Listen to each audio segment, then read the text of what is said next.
એને આપણે બાપુ તરીકે ઓળખતા. અને બીજું બાપુ તરીકે ઓળખીએ કે આપોઆપ એક નામ આવે કે મોરારી.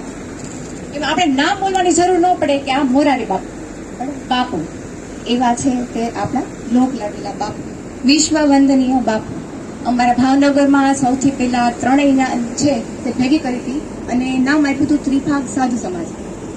એ કે હવે છે બાપુ છે આપણી જ્ઞાતિની છે તે જ્ઞાતિની અંદર જ ટૂંકમાં મેરેજ કરે અને એકબીજાને આપતા કરે.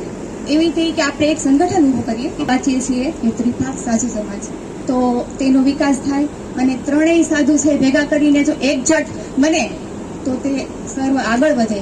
જેમ કે એક લાકડીને તોડવી સહેલી છે, પણ બધી લાકડી જો ભેગી થઈ જાય એક જૂટ બને તો તેને તોડવી શક્ય છે કે નહીં? તમે બોલો, શક્ય છે? નથી ને? તો આપણે બધા એક બનીએ અને બધાને સારી મારી છોકરી રોવા મળી. બસ અસ્તુ.